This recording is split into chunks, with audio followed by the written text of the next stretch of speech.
Hello everybody, and welcome to episode 3 of Teen Talk on Classic Criterion.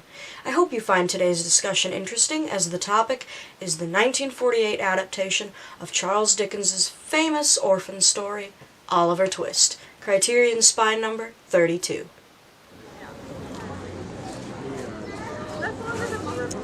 Greetings, ladies and gentlemen, this is PM Turner of Old Hat Cinema, returning for the third episode of Teen Talk on Classic Criterion. Today I am on location at a local festival, and I would like everyone to meet Charley. So, before we start off, Charley, I want you to tell us a little bit about your fandom background. What are you really into? Because Charley is one of my more unusual guests.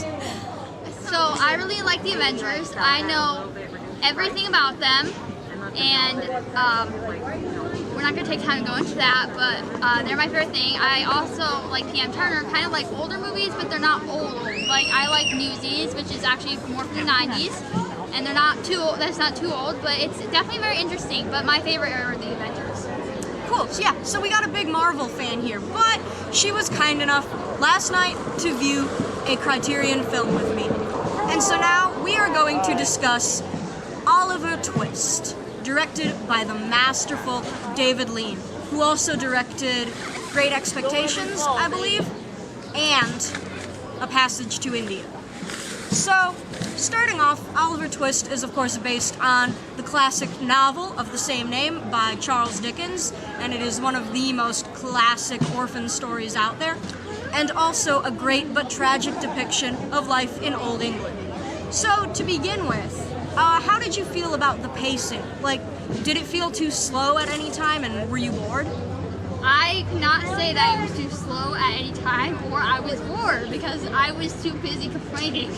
Complaining about the British psychopaths, right? Yes! Okay. So, you were invested in the film. You enjoyed it? Yes. Cool.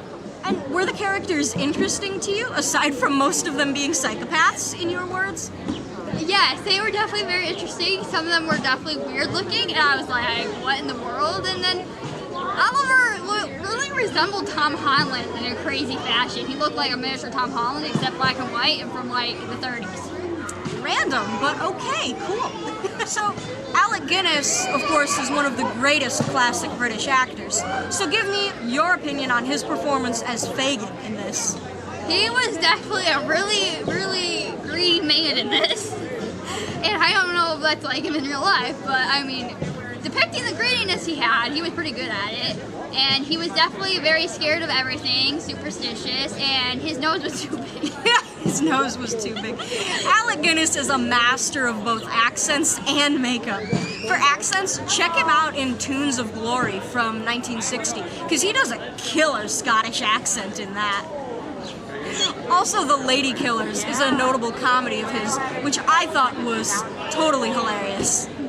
Let's take a few moments now for you to give us your opinion of the film without any prompting or questions from me. Go for it, Charley. It was definitely a very interesting film. It's crazy because I perfectly predicted the ending and what was going to happen to the guy who murdered his girlfriend, I believe. Yes, actually, Charley did indeed predict the ending of the film, all the way up to, spoiler alert, the bookseller is Oliver's grandfather, and Bill Sikes kills himself at the end. So, that was pretty good. If it wasn't that I was so good at movie predictions already, I feel like it would have been really hard for me to guess what was going on. But, I mean, I'm already good at movie predictions in the first place, so it wasn't too hard for me to guess what was going on.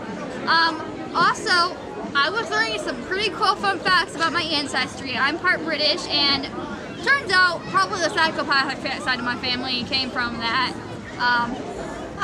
Yeah, So your crazier family side is descended from Old England, eh?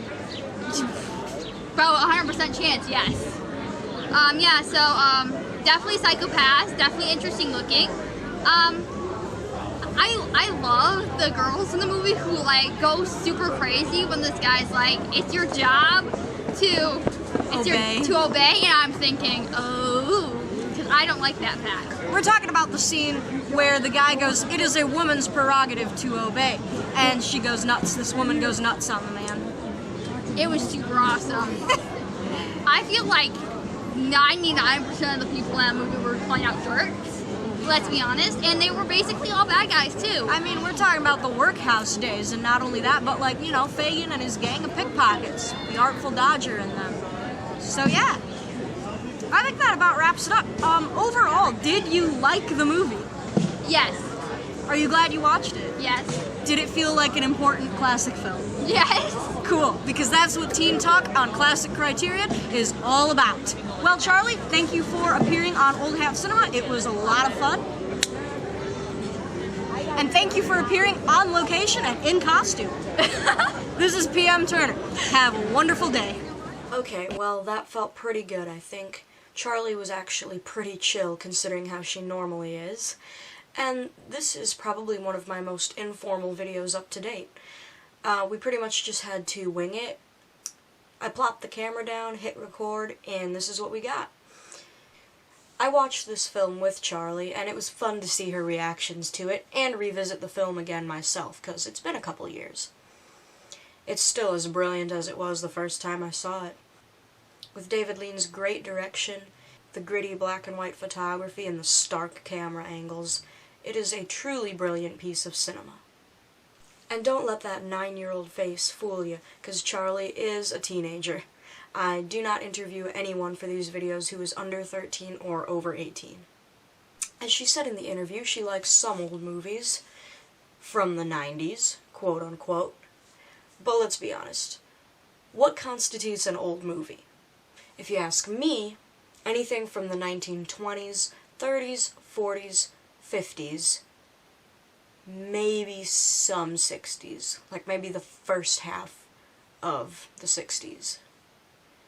Anything beyond that, if you ask me, like 70s to 90s, I call semi-contemporary, but that's just because I came up with that name, because it was out of the classic era. So 90s to me is almost contemporary, just by my classifications. She's a huge movie fan, but she's still got some learning to do when it comes down to the fine art of film viewing. But who am I to say? I'm just PM Turner. Remember to hit that like button before one of Fagin's pickpockets comes along and steals it, and remember to subscribe to the channel.